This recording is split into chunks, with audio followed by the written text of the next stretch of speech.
عن أنس رضي الله تعالى عنه قال قال النبي صلى الله عليه وسلم المرأة إذا صلت خمسها وصامت شهرها وأحصنت فرجها وأطاعت بعلها فلتدخل من أي أبواب الجنة شاءت. এই হাদিসের তরজমা বলবো, এই হাদিসগুলোর বাণী, এই হাদিসের মধ্যে নবীজি কি বলেছেন আমাদের মা বোনদের কাছে আমরা পৌঁছে দিব তো ইনশাআল্লাহ। আল্লাহর রাসূল বলেন, নবীজির সাহাবী আনাস রাদিয়াল্লাহু তাআলা থেকে বর্ণিত হাদিস, যেই সাহাবী আল্লাহর নবীজির 10 বছর খেদমত করেছেন, সুবহানাল্লাহ বলেন, নবীজির 10 বছরের খাদিম ছিলেন আনাস রাদিয়াল্লাহু আনহু, এই সাহাবী থেকে বর্ণিত হাদিস। আল্লাহর নবী বলেন, এই সমস্ত আমার মা বোনদের মধ্যে 4টা গুণ থাকবে। 1 নম্বর গুণাবলী হলো, যেই সমস্ত নারীরা, যেই সমস্ত মা বোনেরা 5 ওয়াক্ত নামাজের পাবন্দি করবে, 1 নম্বর শর্ত গুণাবলী, 1 নম্বর বৈশিষ্ট্য। 2 নম্বর বৈশিষ্ট্য হলো, যেই সমস্ত নারীরা রমজানুল মুবারকে রোজা রাখবে। 3 নম্বর বৈশিষ্ট্য হলো, যেই সমস্ত নারীরা পর্দা পুশিদায় চলবে, নিজের লজ্জাস্থানের হেফাজত করবে। 4 নম্বর গুণাবলী হলো, আল্লাহর যেই সমস্ত বান্দিরা স্বামীর খেদমত করবে, স্বামীর আনুগত্য করবে। আল্লাহর রাসূল বলেন, আমার মা বোনদের মধ্যে, যেই সমস্ত মা বোনদের মধ্যে এই 4টা গুণাবলী থাকবে, কিয়ামতের দিন তাদের জন্য জান্নাতের 8টা দরজা খোলা থাকবে। সুবহানাল্লাহ বলেন। জান্নাতের 8টা দরজা থেকে আহ্বান করা হবে, হে আল্লাহর বান্দিরা, দুনিয়াতে 5 ওয়াক্ত নামাজ সময় মতো আদায় করেছো, রমজানুল মুবারকের রোজা রেখেছো, স্বামীর খেদমত করেছো, স্বামীর আনুগত্য করেছো, পর্দা পুশিদায় চলেছো, আমি আল্লাহ আজকে কিয়ামতের দিন তোমাদের জন্য জান্নাতের 8টা দরজা খুলে দিলাম। সুবহানাল্লাহ। জান্নাতের দেই দরজা দিয়ে ইচ্ছা তুমি আল্লাহর তরি জান্নাতে প্রবেশ করো। জান্নাতের 8টা দরজা থেকে আহ্বান করা হবে, আর বলা হবে, হে নারী সমাজ, দুনিয়াতে অনেক কষ্ট নামাজ আদায় করেছো, সংসারিক কাজ আদায় করেছো, নামাজ ছাড়ো নাই, রোজা রেখেছো, স্বামীর খেদমত করেছো, পর্দা পুশিদায় চলেছো, আমি আল্লাহ আজকে তোমাদের জন্য জান্নাতের 8টা দরজা খুলে দিলাম। মান আমিলা সালিহাম মিন ذكر أو أنثى وهو مؤمن فلنحيينه حياة طيبة ولنجزينهم أجرهم بأحسن ما كانوا يعملون. عن أنس رضي الله تعالى عنه قال النبي صلى الله عليه وسلم المرأة إذا صلت خمسها وصامت شهرها وأحصنت فرجها وأطاعت بعلها فلتدخل من أي أبواب الجنة شاءت أو كما قال النبي عليه الصلاة والسلام. محبت آواز یہ درود شریف پڑھی. صلى الله على سيدنا ومولانا محمد وعلى آله وأصحابه وسلم. صلى الله على سيدنا ومولانا محمد وعلى آله وأصحابه وسلم. मैं तालिब मौला हो मेरे इश्क निराला, मैं तालिब मौला हो मेरे इश्क निराला, है जुमला जहां जिनकी तजल्ली से उजाला, है जुमला जहां जिनकी तजल्ली से उजाला. या रब मेरे आँखों में समा जाए मदीना,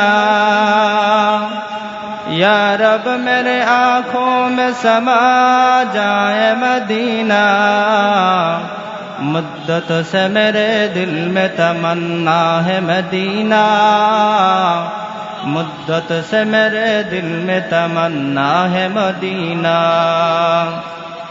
तू मर्द मुसलमान हो तो मर्द मुसलमान, तू मर्द मुसलमान हो तो मर्द मुसलमान, एक हाथ में तलवार हो एक हाथ में कुरआन। अल्हम्दुलिल्लाह।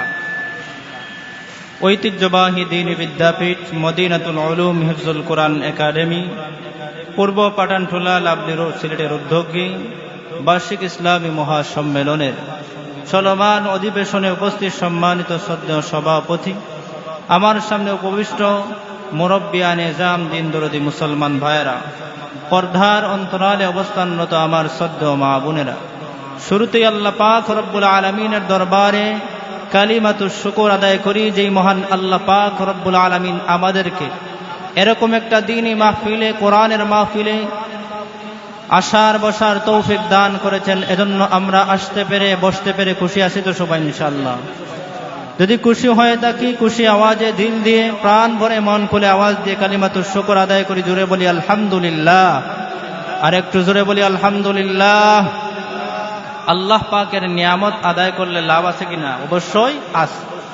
আলহামদুলিল্লাহ, সুবহানাল্লাহ। নবীজি হাদিসের মধ্যে বলেন, বান্দা যখন দুনিয়াতে আলহামদুলিল্লাহ সুবহানাল্লাহ পাঠ করে আসমান থেকে নিয়ে জমিন থেকে নিয়ে আসমান পর্যন্ত যে ফাঁকা জায়গা রয়েছে মহান আল্লাহ নেকি দ্বারা ভরপুর করে দেন। সুবহানাল্লাহ বলেন। এই সুবহানাল্লাহ বলার সঙ্গে সঙ্গে নবীজি বলেন, বান্দা বান্দি যখন দুনিয়াতে একবার সুবহানাল্লাহ পাঠ করে রব্বুল আলামিন জান্নাতের মধ্যে একটা গাছ লাগায় দেন। সুবহানাল্লাহ বলেন।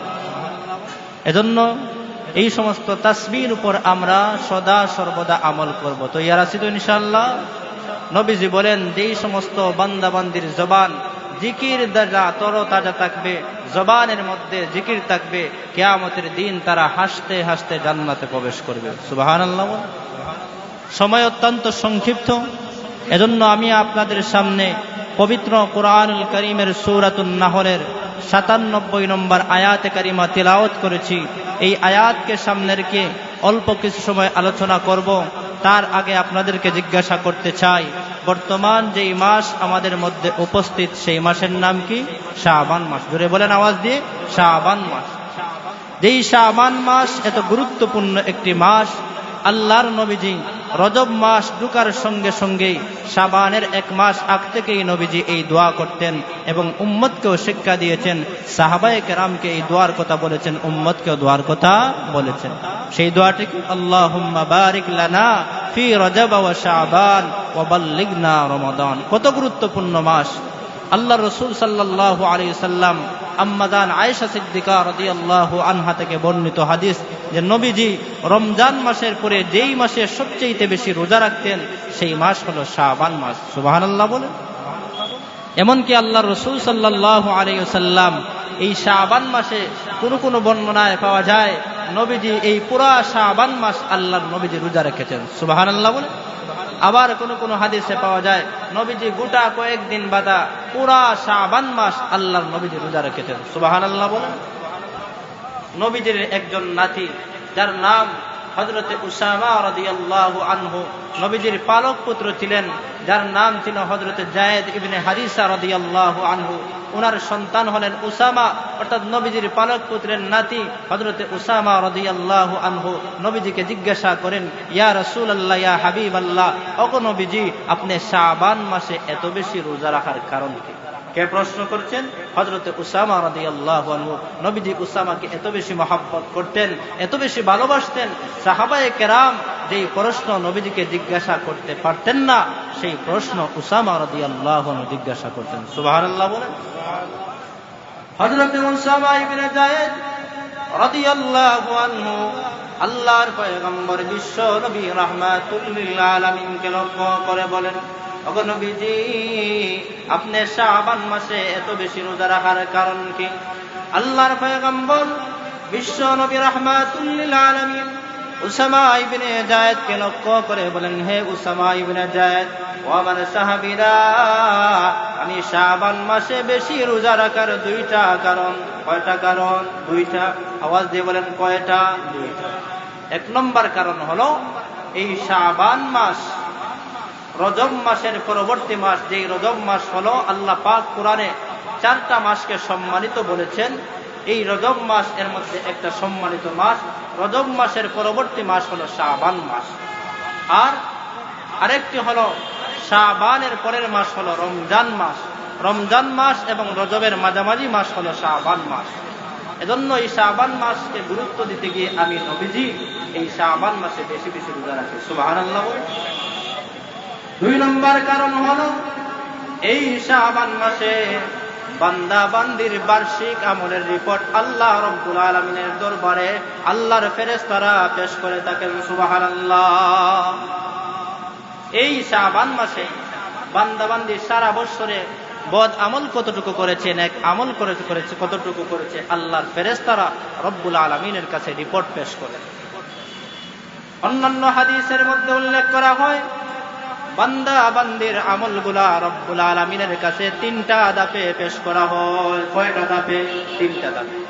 লক্ষ্য করে শুনবেন, মাইকের সাউন্ড একবারে বাজে একবারে। কথা বলতে খুব কষ্ট হচ্ছে, আপনারা শুনতেও কষ্ট হচ্ছে। তো বলতেছিলাম বান্দা বান্দির আমলের রিপোর্ট রব্বুল আলামিনের কাছে 3টা ধাপে পেশ করা হয়। কয়টা ধাপে? 3টা ধাপে, যেগুলা তিরমিজি শরীফ এবং মুসলিম শরীফের হাদিসের মধ্যে উল্লেখ করা হয়। প্রথম নম্বর ধাপ হলো প্রতিদিন সকাল এবং সন্ধ্যায় আল্লাহর ফেরেশতারা রব্বুল আলামিনের কাছে বান্দা বান্দির আমলের রিপোর্ট পেশ করে। প্রতিদিন সকাল এবং সন্ধ্যায়। এর মধ্যে একটা টাইম হলো ফজরের সময়। এই ফজরের সময় ফেরেশতাদের আল্লাহর ফেরেশতাদের ডিউটির রদ বদল হয়। যারা সারা রাত দায়িত্বে ছিলেন এই সমস্ত ফেরেশতারা উপরে যান। যারা দিনের বেলায় দায়িত্ব আদায় করবেন তারা ওই সময় জমিনের মধ্যে অবতরণ করে। তখন রব্বুল আলামিন ফেরেশতাদেরকে জিজ্ঞাসা করেন, ও আমার ফেরেশতারা, আমার বান্দাকে তোমরা কোন হালতে রেখে আসছো? এখন ফজরের সময় আমাদের অবস্থা হলো আমরা অধিকাংশ মানুষ ফজরের সময় ঘুমিয়ে থাকি, ঘুমের মধ্যে কাটায়। এখন ফেরেশতারা সাক্ষী দিবে রব্বুল আলামিন আপনার বান্দাকে ঘুমের মধ্যে রেখে আসছি। অথচ আল্লাহ কোরআনের মধ্যে বলেন, ইন্না কুরআনাল ফাজরি কানা মাশহুদা। এই ফজরের নামাজ হলো মুমিনের ঈমানের সাক্ষী। অথচ এই ফজরের সময় আমরা ঘুমাইয়া থাকি। আল্লাহর নবীজি বলেন, যেই ব্যক্তি ফজরের নামাজ আদায় করে রব্বুল আলামিন তার জিম্মাদার হয়ে যান। সুবহানাল্লাহ। অথচ ফজরের নামাজের মধ্যে আমাদের সবচেয়ে বেশি গাফলতি।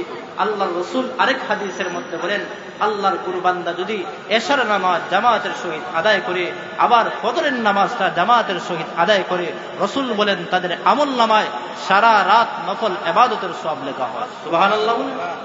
আপনি আমি এশার নামাজটা জামাতের সহিত পড়েছি, এরপরে খাওয়া দাওয়া করে ঘুমিয়ে গেছি, আবার টাইম মতো ফজরের সময় উঠে জামাতের সহিত নামাজ আদায় করেছি, সারা রাত আমি নফল ইবাদত করে নাই। রাসূল বলেন, তুমি যে এশার নামাজটা জামাতের সহিত আদায় করেছো, আবার ফজরের নামাজ জামাতের সহিত আদায় করেছো, রাসূল বলেন তোমার আমলনামায় লেখা হয়। আল্লাহর ফেরেশতাদেরকে অর্ডার দেন, ও আমার ফেরেশতারা তোমরা লেখো আমার বান্দা সারা রাত আমার গোলামি করেছে। সুবহানাল্লাহ। এজন্য এশার নামাজ ফজরের নামাজ জামাতের সহিত পড়বেন তো ইনশাআল্লাহ। রাসূল বলেন, যে ব্যক্তি ফজরের নামাজ নিয়মিত আদায় করে জামাতের সহিত আদায় করে, আল্লাহর নবী বলেন ফাহুয়া ফি জিম্মাতিল্লাহ, ওই সমস্ত বান্দা বান্দি আল্লাহর জিম্মায় চলে যায়। সুবহানাল্লাহ।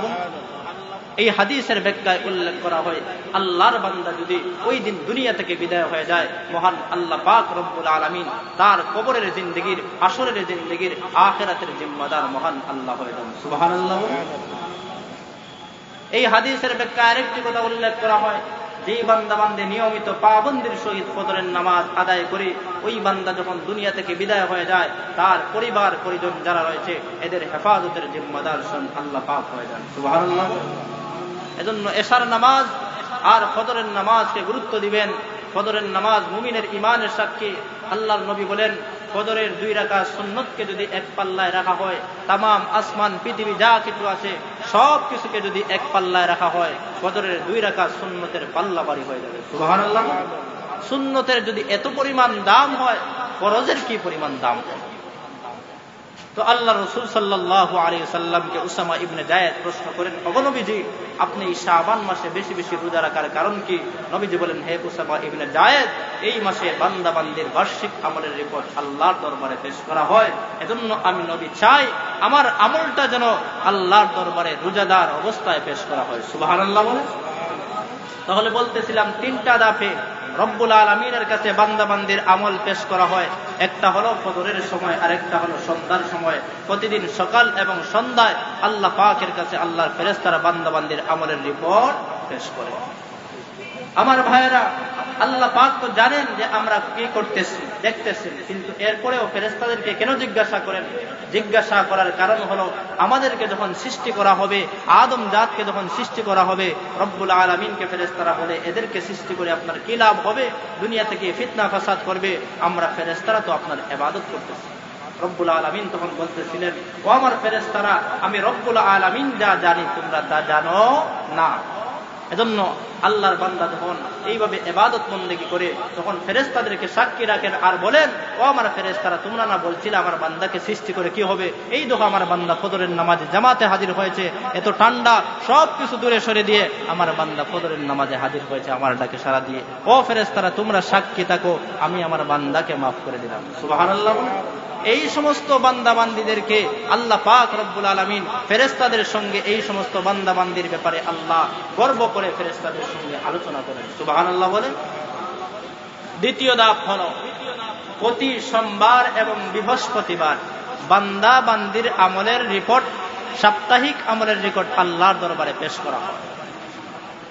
আল্লাহর নবী বলেন, হে উসামা ইবনে যায়েদ, ও আমার সাহাবীরা, আমি নবীজি সোমবার এবং বৃহস্পতিবার সপ্তাহের 2 দিন আমি নবী রোজা রাখতাম। সুবহানাল্লাহ বলেন। এর দুইটা কারণ। সোমবারে আল্লাহ পাক আমাকে এই দুনিয়ার মধ্যে প্রেরণ করেছেন, আমার জন্ম সোমবারে হয়েছে, এজন্য সোমবারে রোজা রাখি। আরেকটা কারণ হলো সোমবার এবং বৃহস্পতিবার রোজা রাখার 2 নম্বর কারণ হলো কারণ প্রতি সপ্তাহের 2 দিন সোমবার এবং বৃহস্পতিবার বান্দা বান্দির আমলের রিপোর্ট আল্লাহর ফেরেশতারা আল্লাহর দরবারে পরিবেশন করে থাকে।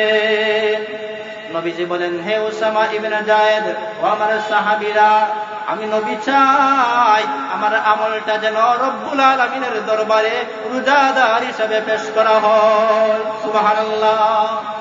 এজন্য নবীদের একটা সুন্নত হলো সোমবার এবং বৃহস্পতিবার রোজা রাখা। আমরা যদি পারি তাহলে সোমবার এবং বৃহস্পতিবার রোজার আমল করব। রাজি আছি তো ইনশাআল্লাহ? 3 নম্বর ধাপ হলো এই শাবান মাস।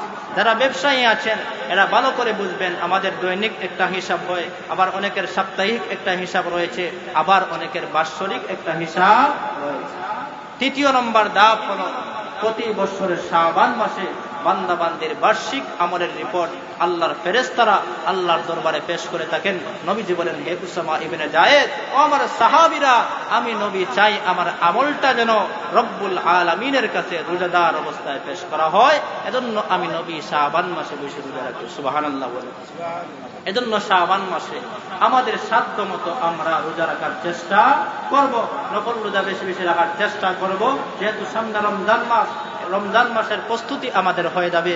যে কোনো জিনিস যদি আমরা প্রস্তুতি নিয়ে করি তাহলে এটা আমাদের জন্য কি হয়? সহজ হয়। পরীক্ষায় যেভাবে প্রস্তুতি নেওয়া হয় ঠিক তেমনি ভাবে কোনো খেলার আগে প্রস্তুতি নেওয়া হয়, কারণ প্রস্তুতি করা হলে সেটা বিষয়টা সহজ হয়। এজন্য শাবান মাস রমজানের জন্য একটা প্রস্তুতির মাস। আল্লাহ পাক যেন এই মাসে আমাদেরকে বেশি বেশি নফল রোজা, নফল ইবাদত করার তৌফিক দান করেন। সকলে বলুন আমিন। আমি যে আয়াতে কারিমা তেলাওয়াত করেছি সূরাতুন নাহলের 97 নম্বর আয়াত, এই আয়াতের মধ্যে মহান আল্লাহ বলেন, মান আমিলা সালিহান মিন যাকারিন আও উনসা ওয়া হুয়া মুমিনুন ফালানুহইয়ান্নাহু হায়াতান তাইয়্যিবা ওয়া লানাজজিয়ান্নাহুম আজরাহুম بأحسن ما كانوا يعملون। আল্লাহ পাক রব্বুল আলামিন বলেন, মান আমিলা সালিহাম মিন যাকারিন আও উনসা, তুমি পুরুষ হও অথবা নারী হও, তুমি যদি ঈমানের সাথে নেক আমল করতে পারো আমি আল্লাহ তোমাদেরকে 2টা পুরস্কার দিব। সুবহানাল্লাহ। আল্লাহ পাক রব্বুল আলামিন বলেন তুমি পুরুষ হও অথবা তুমি নারী হও, 1 নম্বর শর্ত হলো তোমাকে ঈমানদার হতে হবে। কিদার হতে হবে? ঈমানদার। ঈমানদার হওয়ার পাশাপাশি তুমি যদি নেক আমল করতে পারো আল্লাহ পাক রব্বুল আলামিন বলেন 2টা পুরস্কার দিবেন। কয়টা? 2টা। শর্ত কয়টা? 2টা। 1 নম্বর শর্ত হলো আমাদেরকে ঈমানদার হতে হবে। শুধুমাত্র নাম মাত্র ঈমানদার হলে হবে না, কাজে কর্মে আমাদেরকে ঈমানদার হতে হবে। কারণ আল্লাহ পাক রব্বুল আলামিন এই ঈমানদারদেরকে লক্ষ্য করে আল্লাহ বলতেছেন, ইয়া আইয়ুহাল্লাযীনা আমানুত্তাকুল্লাহ হাক্কা তুকাতিহি ওয়া লা তামুতুন্না ইল্লা ওয়া আনতুম মুসলিমুন। আল্লাহ পাক রব্বুল আলামিন ঈমানদারদেরকে লক্ষ্য করে বলেন, হে আমার ঈমানদার বান্দা বান্দীগণ, ইত্তাকুল্লাহ, তোমরা আল্লাহ পাক রব্বুল আলামিনকে ভয় করার মতো ভয় করো, ওয়ালা তামুতুন্না ইল্লা ওয়া আনতুম মুসলিমুন, আর পরিপূর্ণ মুসলমান সত্যিকার ঈমানদার না হইয়া তোমরা মৃত্যুবরণ করিও না, কবরে আসিও না। তাহলে বোঝা গেল আল্লাহ বুঝাই দিলেন শুধুমাত্র আমার নাম সাইনবোর্ড মার্কা মুসলমান, নামে আমি মুসলমান, কাজে করে আমি মুসলমান নয়, এমন মুসলমান হলে চলবে না। আল্লাহ পাক বলেন তোমাকে সত্যিকার অর্থে ঈমানদার হতে হবে। সত্যিকার ঈমানদার কারা, এর ব্যাখ্যা দিতে গেলে অনেক সময়ের প্রয়োজন, এজন্য এই দিকে আমি আর যাব না। আমাদেরকে সত্যিকার অর্থে ঈমানদার হতে হবে। যদি আমরা সত্যিকার অর্থে ঈমানদার হতে পারি, এই ঈমান আনার পরে আমরা যদি ঈমানের সাথে নেক আমল করতে পারি আল্লাহ পাক আমাদেরকে কয়টা পুরস্কার দিবে? 2টা পুরস্কার। শর্ত 2টা। 1 নম্বর শর্ত সত্যিকার ঈমানদার হতে হবে। 2 নম্বর শর্ত হলো ঈমানের সাথে নেক আমল করতে হবে, ভালো আমল করতে হবে, নামাজ পড়তে হবে, রোজা রাখতে হবে, মানুষের হক নষ্ট করা যাবে না, মানুষের উপর জুলুম করা যাবে না, অন্যায় করা যাবে না, অবিচার করা যাবে না। এক কথায় আমলে সালেহা আমাদেরকে করতে হবে। যদি আমরা করতে পারি আল্লাহ পাক আমাদেরকে 2টা পুরস্কার দিবেন। 1 নম্বর পুরস্কার, ফালানুহইয়ান্নাহু হায়াতান তাইয়্যিবা। আল্লাহ বলেন তুমি পুরুষ হও অথবা নারী হও, তুমি যদি ঈমানের সাথে নেক আমল করতে পারো আমি আল্লাহ 1 নম্বর পুরস্কার দুনিয়াতে তোমাকে দান করব। সেই পুরস্কার হলো হায়াতান তাইয়্যিবা। আমি আল্লাহ তোমার এই জিন্দেগিকে হায়াতে তাইয়্যিবার জিন্দেগি দান করব। সুবহানাল্লাহ। মুফাসসিরিনে কেরাম উল্লেখ করেন হায়াতে তাইয়্যিবা এটা কেমন জীবন আল্লাহ দান করবেন, যে এমন একটি জীবন আমাদেরকে দান করবেন, অল্পে তুষ্টি জীবন, অল্প আল্লাহ পাক আমাদেরকে যাই দিয়েছেন এর উপর বান্দাবান্দি সবর অবলম্বন করে চলবে, যে এমন একটি জিন্দেগি আল্লাহ দান করবেন যেই জিন্দেগির মধ্যে আহাজারি, পেরেশানি, রাহাজানি এগুলা থাকবে না। আল্লাহ পাক এক কথায় শান্তির জিন্দেগি নসিব করবেন। সুবহানাল্লাহ। যদি ঈমানের সাথে নেক আমল করতে পারি আল্লাহ পাক রব্বুল আলামিন আমাদেরকে শান্তির জিন্দেগি নসিব করবেন। ও ভাই ও মুরব্বিয়ানে কেরাম, আমার মা বোনে যারা শুনতেছেন, টাকা পয়সার মধ্যে শান্তি নয়। আল্লাহ পাক বলেন তুমি ঈমান আনার পরে তুমি যদি নেক আমল করতে পারো আমি আল্লাহ ঘোষণা দিলাম তোমার দুনিয়ার জিন্দেগি আখিরাতের জিন্দেগিকে আমি আল্লাহ শান্তিময় বানায় দেব। সুবহানাল্লাহ।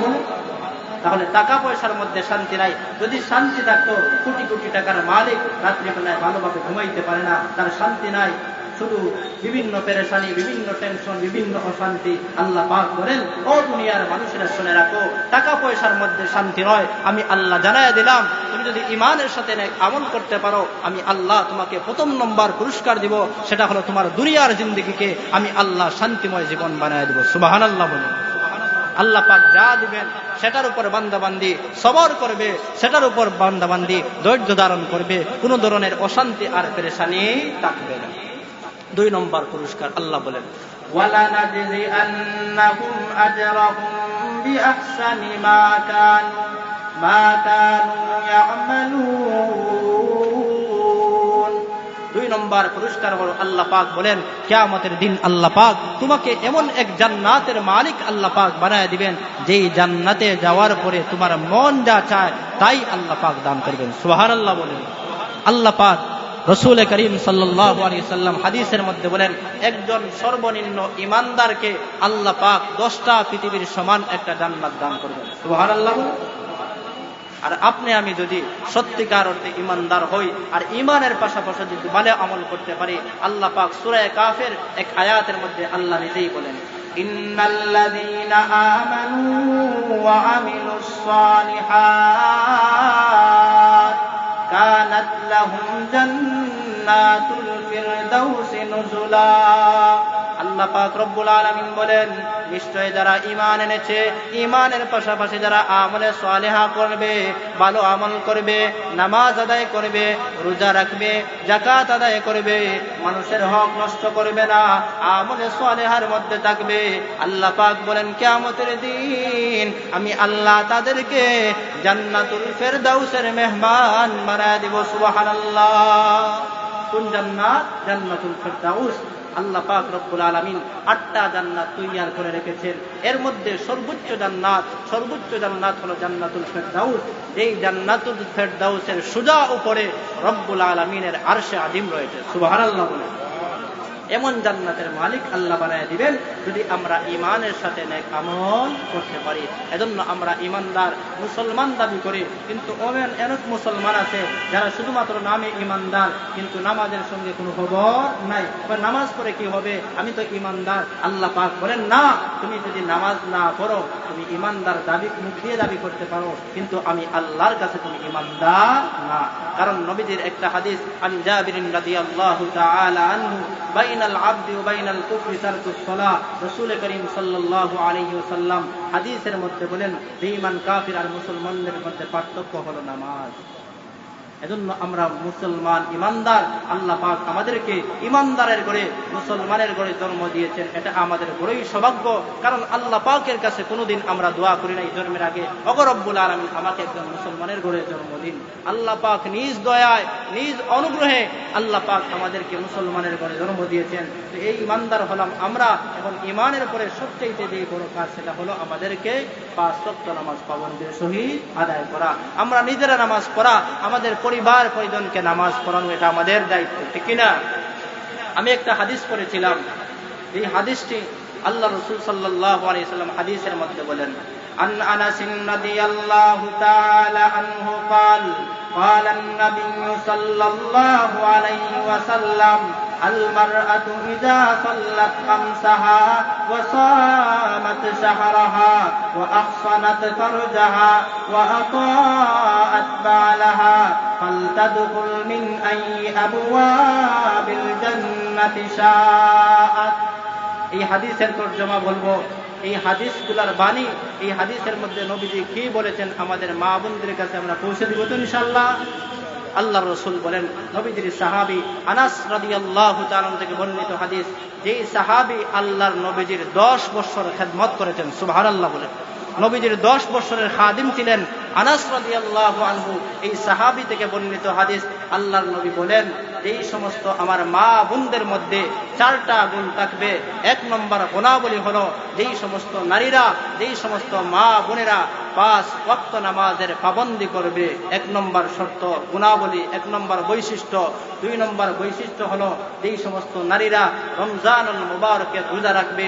3 নম্বর বৈশিষ্ট্য হলো, যেই সমস্ত নারীরা পর্দা পুশিদায় চলবে, নিজের লজ্জাস্থানের হেফাজত করবে। 4 নম্বর গুণাবলী হলো, আল্লাহর যেই সমস্ত বান্দিরা স্বামীর খেদমত করবে, স্বামীর আনুগত্য করবে। আল্লাহর রাসূল বলেন, আমার মা বোনদের মধ্যে, যেই সমস্ত মা বোনদের মধ্যে এই 4টা গুণাবলী থাকবে, কিয়ামতের দিন তাদের জন্য জান্নাতের 8টা দরজা খোলা থাকবে। সুবহানাল্লাহ বলেন। জান্নাতের 8টা দরজা থেকে আহ্বান করা হবে, হে আল্লাহর বান্দীরা, দুনিয়াতে 5 ওয়াক্ত নামাজ সময় মতো আদায় করেছো, রমজানুল মুবারকের রোজা রেখেছো, স্বামীর খেদমত করেছো, স্বামীর আনুগত্য করেছো, পর্দা পুশিদায় চলেছো, আমি আল্লাহ আজকে কিয়ামতের দিন তোমাদের জন্য জান্নাতের 8টা দরজা খুলে দিলাম। সুবহানাল্লাহ। জান্নাতের দেই দরজা দিয়ে ইচ্ছা তুমি আল্লাহর তৈরি জান্নাতে প্রবেশ করো। জান্নাতের 8টা দরজা থেকে আহ্বান করা হবে আর বলা হবে, হে নারী সমাজ, দুনিয়াতে অনেক কষ্ট নামাজ আদায় করেছো, সংসারিক কাজ আদায় করেছো, নামাজ ছাড়ো নাই, রোজা রেখেছো, স্বামীর খেদমত করেছো, পর্দা পুশিদায় চলেছো, আমি আল্লাহ আজকে তোমাদের জন্য জান্নাতের 8টা দরজা খুলে দিলাম। এজন্য আমার মা বোনদেরকে বলবো, ও আমার মা বোনেরা, ঘরের মধ্যে সাংসারিক কাজ করেন, নামাজের টাইম হয়েছে, নামাজ পড়ে নেন। নামাজ পড়ার পরে আপনি সাংসারিক যে কাজগুলা করবেন, যদি নামাজ পড়ার পরে পড়েন, তাহলে রসুল বলেন তোমার এই কাজটাও একটা ইবাদতে গণ্য হয়ে যায়। সুবহানাল্লাহ। আমাদের মা বোনেরা যে কাজ করেন ঘরের মধ্যে, রসুল বলেন যদি নামাজ আদায় করার পরে নামাজ টাইম মতো আদায় করেন আর এরপরে এই কাজগুলা করেন, তাহলে এই কাজগুলাও একটা ইবাদতে পরিণত হয়ে যায়। সুবহানাল্লাহ। আশেপাশে ব্যবসায়ী ভাইরা আছেন, আজান হয়ে যাচ্ছে, ব্যবসায়ী ভাইদেরকে লক্ষ্য করে বলতে চাই, ও আমার ব্যবসায়ীরা, রসুলের একটা সুন্নত হলো ব্যবসা করা, ব্যবসাও একটা ইবাদত। এই ব্যবসা ইবাদত, কিন্তু আমি এটা করতে হবে যখন নামাজের সময় হয়ে যাবে আমি আমার ব্যবসাকে কিছু সময়ের জন্য স্টপ রেখে মসজিদে চলে যাব, নামাজ পড়ব। আল্লাহ রসুল বলেন এই সমস্ত ব্যবসায়ীরা ব্যবসার পাশাপাশি আল্লাহর হুকুম মানিয়া চলে, আল্লাহর হুকুমকে সামনে রেখে ব্যবসা করে, রসুল করিম সাল্লাল্লাহু আলাইহি সাল্লাম হাদিসের মধ্যে বলেন আত-তাজিরু সাদুকুল আমিন মা'আন নাবিয়্যিন ওয়াস সিদ্দিকিন ওয়াস শুহাদাই ওয়াস সালিহিন। এই সমস্ত ব্যবসায়ী ভাইরা ব্যবসা করতেছেন, হালাল তরিকায় ব্যবসা করবেন, নামাজের সময় হয়েছে নামাজে চলে যাবেন। আল্লাহর রসুল বলেন কিয়ামতের দিন এই সমস্ত ব্যবসায়ীদের হাসর আল্লাহর নবীর সঙ্গে হাসর হবে। সুবহানাল্লাহ বলে। ওয়াসসিদ্দিকিন, সিদ্দিকদের সঙ্গে হাসর হবে। ওয়াসশুহাদা, আল্লাহর রাস্তায় যারা জীবন দিয়েছে এদের সঙ্গে কিয়ামতের দিন হাসর হবে। ওয়াসসালিহিন, আল্লাহর খাস বান্দা নেককার বান্দা যারা রয়েছে এদের সঙ্গে কিয়ামতের দিন হাসর হবে। সুবহানাল্লাহ।